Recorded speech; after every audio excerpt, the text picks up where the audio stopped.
तो आज का व्याख्यान शुरू करने से पहले हम देखते हैं कि हमें किस विषय पर अपना ध्यान केंद्रित करना है।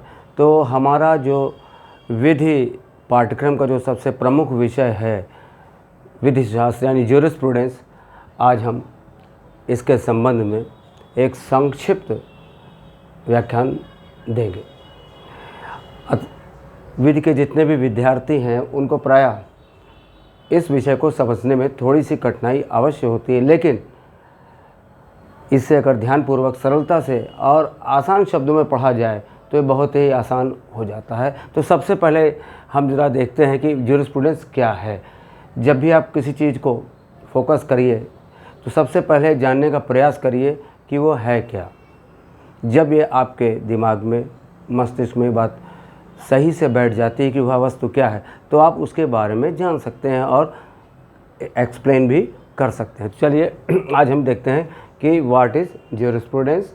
ज्यूरिस्प्रूडेंस यानी विधिशास्त्र क्या है। तो जैसा कि इसके नाम से ही स्पष्ट होता है, ज्यूरिस्प्रूडेंस यानी विधि शास्त्र।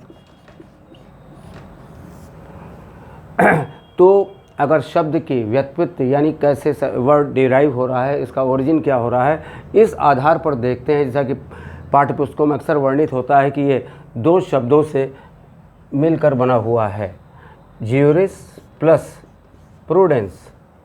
तो जब हम इन दोनों शब्दों के अर्थ देख लेते हैं तो क्या स्पष्ट होता है। ज्यूरिस का अर्थ से तात्पर्य लेते हैं विधि यानी लॉ। प्रूडेंस का तात्पर्य होता है नॉलेज। तो अगर इनको एक शब्दों में एकत्र कर दिया जाए, एक साथ बोला जाए, एसोसिएट कर दिया जाए, तो आप कहेंगे ज्यूरिस्प्रूडेंस क्या है, तो कहेंगे नॉलेज ऑफ लॉ है। तो नॉलेज ऑफ लॉ यानी हमारे जो अध्ययन की विषय वस्तु है, सेंट्रल आइडिया जो है ज्यूरिस्प्रूडेंस का, जो सेंट्रल आइडिया है वो क्या है, ओनली लॉ। तो इसका तात्पर्य ये हो गया कि jurisprudence concerned with only one question. Jurisprudence का संबंध केवल एक प्रश्न का उत्तर देने से है। यानी जब हम अध्ययन करने जाएं तो क्या देखें कि केवल एक प्रश्न का अध्ययन करें कि व्हाट इज़ लॉ। किस प्रश्न का उत्तर ढूंढने का प्रयास करेंगे कि व्हाट इज़ लॉ, विधि क्या है। अर्थात जब हमने जाना कि ज्यूरिस्प्रूडेंस विधि का शास्त्र जो है, विधि का ज्ञान है, तो जो सेंट्रल आइडिया है, टोटल फोकस है, इसके जो अध्ययन की केंद्र बिंदु है वो लॉ हो गया। तो अब ये क्वेश्चन आपके दिमाग में स्वतः आना चाहिए कि कोई भी ऐसा डिसिप्लिन, कोई भी ऐसा शास्त्र जो केवल इस प्रश्न का उत्तर दे दे, केवल एक प्रश्न का उत्तर दे दे, व्हाट इज़ लॉ, विधि क्या है, कि विधि क्या है, व्हाट इज़ लॉ। अब ये प्रश्न दिखने में तो अत्यंत साधारण है कि व्हाट इज़ लॉ, विधि क्या है, लेकिन विधि क्या है इसका जो ज्ञान है वो ज्यूरिस्प्रूडेंस है। तो विधि क्या है, यह प्रश्न दिखने में तो अत्यंत साधारण है, किंतु इस प्रश्न के उत्तर देने में अनेक प्रश्न सम्मिलित होते चले जाते हैं। जैसा कि फ्रीडमैन ने अपनी किताब, फ्रीडमैन एक अच्छे इसके विचारक हैं विधिशास्त्र में, आप देखेंगे तो उनकी एक बड़ी अच्छी बुक है लीगल थ्योरी। और कभी कभी एक प्रश्न ज्यूडिशरी में या आपके न्याय परीक्षाओं में पूछा जाता है कि जो लीगल थ्योरी है, इस शब्द को गढ़ने वाला कौन व्यक्ति है, यानी किसने क्वाइंड किया है, the word coined legal theory किसने किया। तो आपका जवाब होता है legal theory word associated with professor Friedman. तो प्रोफेसर फ्रीडमैन ने कहा है कि यह प्रश्न का उत्तर देना इतना आसान नहीं है, क्योंकि जब इसका उत्तर देने जाएंगे कि व्हाट इज़ लॉ, तो निश्चित रूप से पहले प्रश्न के उत्तर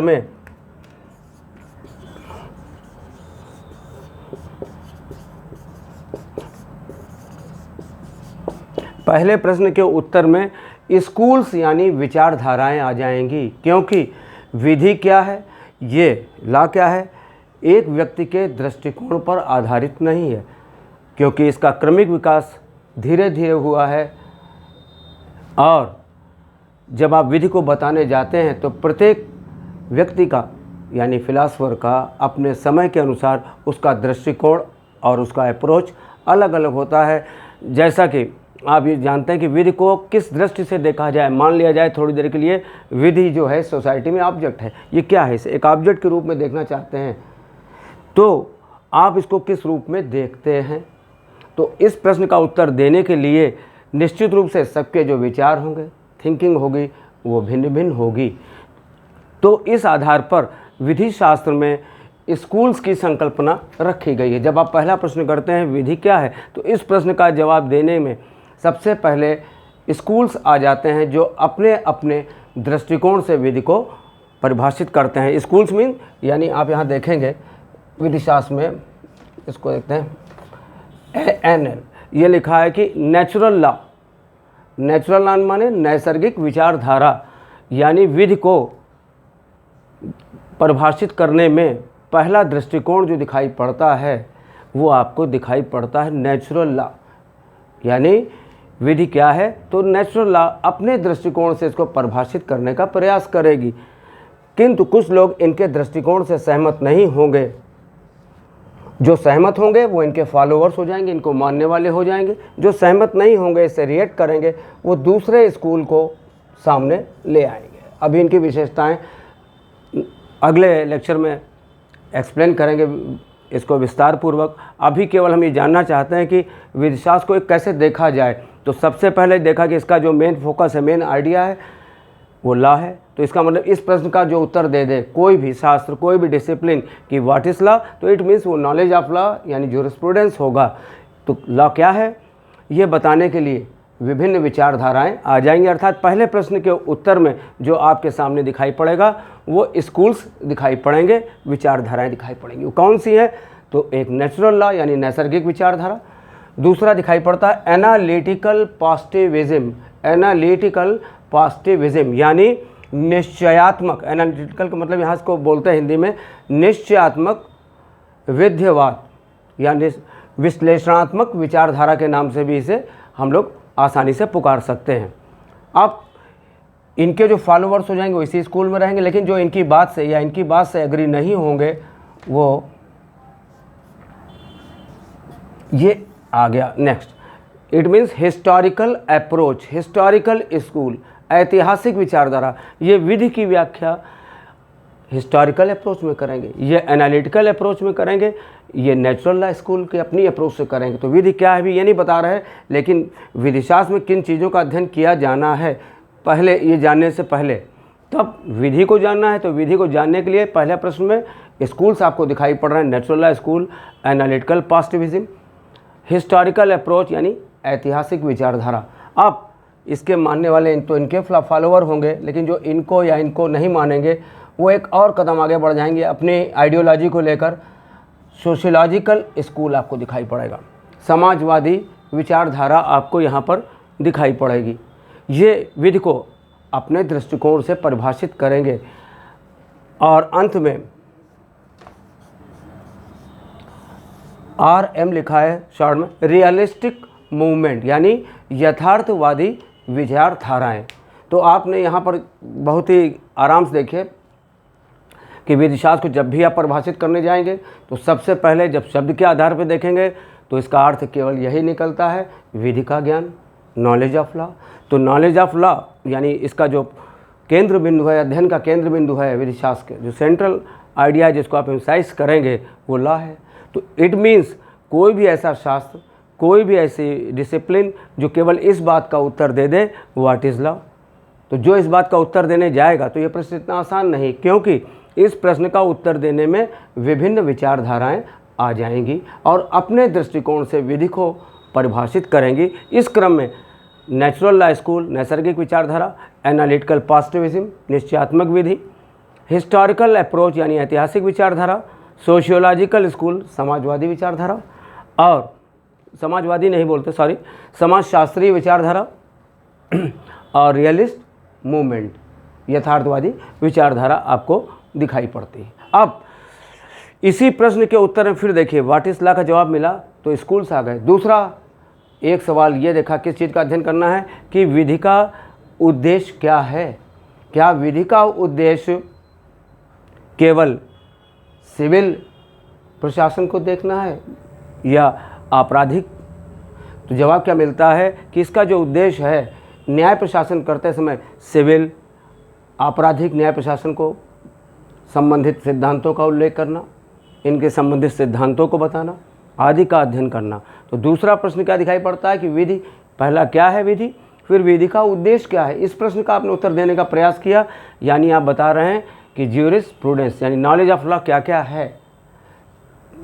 यानी बिल्कुल ये चीज़ यहाँ पर क्लियर हो जानी चाहिए आपको कि पहले विधि को परिभाषित करने के लिए विधि क्या है, तो विभिन्न स्कूल आ गए। विधि का उद्देश्य क्या है, तो क्या आपको दिखाई पड़ा कि न्याय प्रशासन क्या होगा। फिर तीसरा प्रश्न ये महत्वपूर्ण उठता है कि विधि, ये जो हम जिसके लॉ के बारे में कह रहे हैं, ये आई कहाँ से है। It means sources of law, विधि के स्रोत क्या हैं। इस क्रम में हम लेजिस्लेशन यानी विधायन, कस्टम माने रूढ़ि, प्रेसिडेंट यानी पूर्व निर्णय, इनका भी अध्ययन कर लेंगे। अर्थात ये एक प्रश्न से कितने अनेक प्रश्न उलझे हुए थे कि व्हाट इज लॉ, लॉ क्या है, और जो इस बात का उत्तर दे वो विधि शास्त्र है। तो एक प्रश्न में एक के बाद अनेक प्रश्न उलझे हुए हैं, जैसे कि विधि क्या है, स्कूल्स बताएंगे, विधि का उद्देश्य क्या है, तो आप न्याय प्रशासन का अध्ययन करेंगे।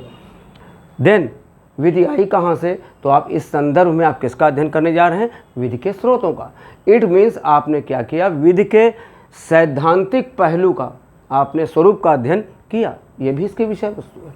देन अब जब आप विधि के तत्वों की ओर अपना ध्यान आकर्षित करते हैं, एलिमेंट्स की ओर, तत्वों का मतलब है कि जो विधि आपको साधारण समान तौर पर आपको प्रदान करती है, जैसे कि अधिकार, कर्तव्य, संपत्ति, कब्जा, पोजीशन, ऑब्लिगेशन यानी right, duty, property, position, obligation. तो यह जो संकल्पनाएं हैं, अवधारणाएं हैं, ये क्या हैं, इनके अर्थ क्या हैं, किस प्रकार से इनका निर्माण होता है। अर्थात विधि का दूसरा पहलू, एक सैद्धांतिक पहलू, दूसरा विधि के तत्वों से संबंधित पहलू, इसका भी अध्ययन किया जाएगा कि अधिकार क्या है। सामान्य तौर पे हम अधिकार शब्द का प्रयोग जब पूछते हैं तो ज़्यादातर आंसर क्या देंगे, राइट टू प्राइवेसी है, राइट टू मूवमेंट है। लेकिन विधिशास्त्र इस रूप में इसका अध्ययन न करके बल्कि अधिकार क्या है, इसके तत्व क्या हैं, इनका अध्ययन करता है। तो सबसे पहले आपको क्या देखना है कि विधिशास्त्र में क्या चीज़ होनी है, तो केवल एक प्रश्न का उत्तर देने से संबंधित है, व्हाट इज़ लॉ। तो इस प्रश्न में अनेक उत्तर छुपे हुए हैं, अनेक प्रश्न छुपे हुए हैं, जैसे कि स्कूल्स विधि क्या है बताने के लिए आएंगे, विधि का उद्देश्य क्या है, तो न्याय प्रशासन आपको दिखाई पड़ेगा, एडमिनिस्ट्रेशन ऑफ जस्टिस, इसमें सिविल और क्रिमिनल जस्टिस उसके प्रिंसिपल आ जाएंगे। देन विधि आई कहाँ से, इसके सोर्सेस क्या हैं, तो लेजिस्लेशन, कस्टम एंड प्रेसिडेंट आ जाएंगे। तो यानी सैद्धांतिक पहलू की बात करेंगे। दूसरा विधि के जब तत्वों, एलिमेंट्स ऑफ लॉ की बात करेंगे तो rights, duty, position, property, obligation, liability, इन सबका अध्ययन करेंगे। और इस सबका अध्ययन करना क्या है, ज्यूरिस्प्रूडेंस है। और अध्ययन किस रूप में करेंगे, तो सामन का कहना है कि investigation into law in abstract sense, यानी जो भी अध्ययन किया जाएगा वो अमूर्त स्वरूप में विधि की खोजबीन किया जाएगा। विधि में जो खोजबीन की जाएगी, इन्वेस्टिगेशन किया जाएगा, वो कैसे होगा, एब्स्ट्रैक्ट सेंस में। तो हमारे जो आज का जो विषय था समझने के लिए वो सिंपल एक बार सब देख लेते हैं कि जब आप ज्यूरिस्प्रूडेंस को बताने जाएंगे तो सबसे पहले आपको कुछ भी नहीं कहना है, शब्द की जो व्युत्पत्ति है उसके आधार पे आप चले जाइए। कह दिए कि juris means law of prudence माने नॉलेज, यानी इसका संबंध केवल एक प्रश्न का उत्तर देने से है कि विधि क्या है। और विधि क्या है ये बताना इतना आसान इसलिए नहीं है क्योंकि विभिन्न विचारक इसे अपने अलग दृष्टिकोण से देखेंगे। इस रूप में यह स्कूल का अध्ययन करेगा, फिर इसका प्रयोग यानी इसका उद्देश्य क्या है, तो इसलिए आप जस्टिस सिस्टम को देखेंगे, सिविल हो या क्रिमिनल हो उसके सिद्धांत के बारे में बात करेंगे। फिर विधि आई कहाँ से, इस प्रश्न का उत्तर देंगे तो सोर्सेज की बात करेंगे, उसमें लेजिस्लेशन, कस्टम और प्रेसिडेंट और रूल ऑफ इंटरप्रिटेशन की बात करने लग जाएंगे। देन ये तो इसका एक पहला पहलू होगा, पहला एस्पेक्ट होगा सैद्धांतिक पहलू। दूसरा जो पहलू एलिमेंट से संबंधित है, विधि के आधारभूत सिद्धांतों के बाद विधि के जो अवधारणाएं हैं जो आपको विधि प्रदान करेगी, अनेक विधियों में आप उसका प्रयोग करेंगे, अधिकार, कर्तव्य, संपत्ति, कब्जा, ऑब्लिगेशन, लायबिलिटी, इन सब के बारे में अध्ययन करना ये विधि शास्त्र है, नॉलेज ऑफ लॉ। लेकिन अध्ययन करेंगे कैसे? तब सामंत का एक छोटा सा लाइन है, वो कहते हैं जूरिस्प्रूडेंस में क्या होगा, investigation into law in abstract sense, यानी अमूर्त स्वरूप में विधि का अध्ययन किया जाएगा। तो आज ये पहला लेक्चर हम यहाँ तक रखते हैं, इसके बाद कंटिन्यू करेंगे। इसमें स्कूल के कैरेक्टरिस्टिक्स और विधिशास्त्र की जो परिभाषाएं दी गई हैं, क्योंकि इसके बाद जब हमको ये पता चल जाएगा कि मुझे ये देखना है कि जो परिभाषाएं विधि को कैसे परिभाषित करेंगे तो उनकी अप्रोच क्या होगी, इसलिए प्रत्येक स्कूल के कैरेक्टरिस्टिक्स देखते हुए उसके पश्चात हम परिभाषा के खंड पे जाएंगे। तब हम ये बताएंगे कि जूरिस्प्रूडेंस नेचुरल लॉ के अकॉर्डिंगली क्या है और एनालिटिकल अप्रोच में क्या है, हिस्टोरिकल अप्रोच में क्या है, उसी प्रकार से सोशियोलॉजिकल और रियलिस्ट मूवमेंट में क्या है। ये तभी जाना जा सकता है जब हम इन स्कूलों की विशेषताओं को ध्यान में रखेंगे। और इसका ऐसा करने में हमें कभी भी एग्जामिनेशन में या आगे न्यायिक सेवा की जो परीक्षाएं होंगी जुडिशरी वगैरह में, उसमें बड़ी आसानी होती है किसने किस स्कूल से संबंधित है और उसने क्या वर्क किया है और क्या स्टेटमेंट है। तो इसको पढ़ते समय बड़ा ही सावधानीपूर्वक और सरल तरीके से पढ़ा जाना चाहिए, क्योंकि ये सब्जेक्ट अपने आप में, चूँकि विधि क्या इस बात का जवाब देता है, तो आपका जो कंसेप्ट है, संकल्पना है विधि के प्रति, वो अपना दृष्टिकोण स्वयं उत्पन्न करता है। तो आज यहीं पर हम इसको समाप्त करते हैं। नेक्स्ट लेक्चर में हम इसकी विशेषताओं पर विचार करेंगे, फिर इसको परिभाषित करने का प्रयास किया जाएगा। धन्यवाद।